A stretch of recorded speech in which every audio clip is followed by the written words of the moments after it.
We do have team coverage on the outages and the I-80 closure as well. Meteorologist Brittany Begley is tracking the conditions causing all of the problems. Lena Howland is in Applegate near I-80 with a look at things there. But first, let's start with ABC 10's Becca Habegger, who's also in Applegate this morning with more on those PG&E power outages. Becca, what's going on? Bria, well, like you said, not only is Applegate dealing with the turnaround, this is where I-80 is closed and the highway crews are turning people back around, but they're also dealing with a power outage. PG&E has some more than 2,000 customers in this immediate area without power. We're here at the Applegate motel. You can see there's a generator running, but we are talking with a man who lives here. His name is Lou Stark, and he says that generator certainly can't power the entire motel. In fact, Lou is here right now. We want to talk with Lou Stark. Lou, you said the power went out maybe around 4 this morning, and the generator can only power some essentials like your coffee maker, right? Absolutely. The coffee maker is priority. Yeah, so tell me about your morning so far. Oh, well, we woke up and we found all this snow out here, and it started last night, but it really built up over the night. And then we had no power. We have to dig out to get down the road, and they're turning everybody back here, so there's a big traffic jam coming up the hill, and there's a tree down on Applegate Road right here, so nobody's going this way. I just saw my friend try to take off. He's going to find out in a minute. He's going to have to turn around. Yeah, and you said your wife has been getting some updates from PG&E that possibly the power might come on this evening, but in the meantime, you're trying to stay warm, right? Yeah, absolutely.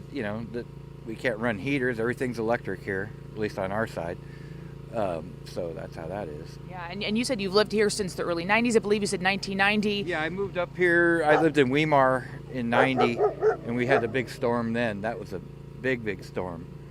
4 feet of snow, and so power was out for weeks. Yeah, definitely. You normally don't get this much snow this low. Thank you so much for talking with us, Lou. No problem. Yeah, and when we were driving up here, we saw some snow gathering at Bowman, just a little over 1,600 feet. So more snow lower than normal. Brittany, tell us a little bit more about what we're seeing weather-wise. Yeah, we've been watching social media as well to kind of show you firsthand what exactly is going on. So Placerville getting snow. Of course, we showed you cameras in Placerville throughout the morning. You can actually see somebody building a snowman right here. And then Grass Valley, you can see right here. I just checked the totals. Believe it or not, in the past 24 hours in Grass Valley, they've already received 9 inches of snow. Plus, we have those power outages, which can be extremely dangerous.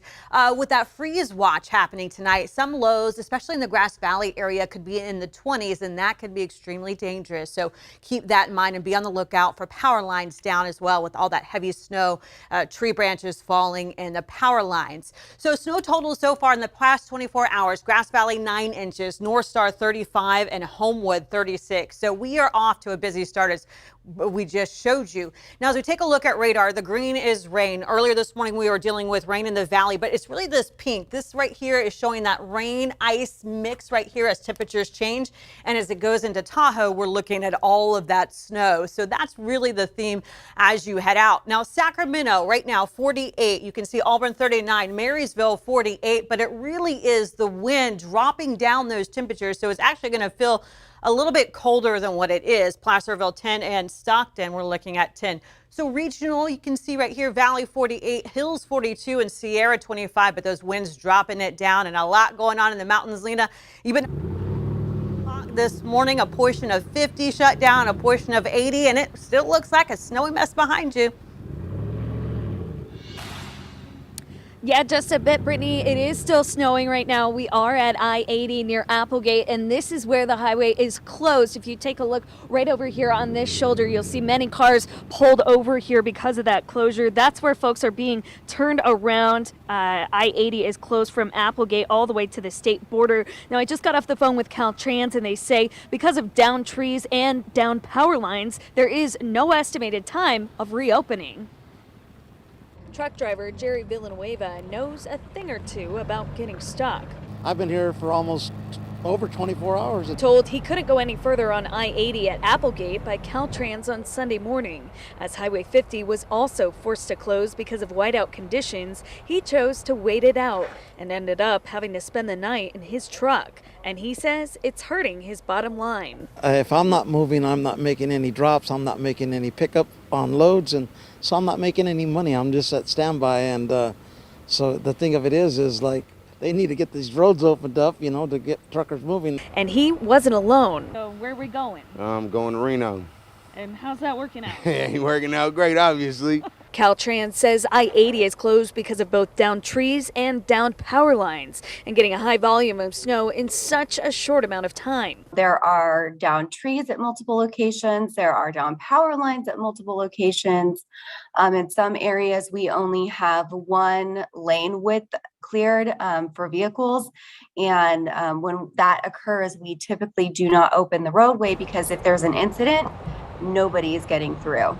But they say because of those roadblocks, there is no estimated time of reopening, turning a Valero gas station right next to the closure into a makeshift snow park as families continue to wait it out. There are multiple highways in the Sierra closed. And so we've got our crews out there working to get, clear more snow from the lanes, get that lane width open, clear the trees. But I have a feeling it's going to take a while. Now, trucks and cars are still being turned around here at I-80 at Applegate, which is why you're seeing many families taking full advantage of the break, getting a little bit of snowing and a little bit of snowball fights in while they are choosing to wait it out here in Applegate. Again, Caltrans says there is no estimated time of reopening this highway, but as soon as we hear any more information on that, we will let you know both on air and online at abc10.com. Back to you, Bria. Love to see them having fun behind you, Lena. It's kind of a sad situation getting stuck, but you make the best of it. Thanks for keeping us updated. Also this morning, Highway 89 is closed from Tahoe City to Squaw Valley Road because of an avalanche. Caltrans says there is no estimated time of reopening, but of course, we will keep you updated. Here at ABC 10, we stand for you. The free ABC 10 app allows you to get the latest information about the winter weather. You can find current weather, live radar, and traffic impacts for your area.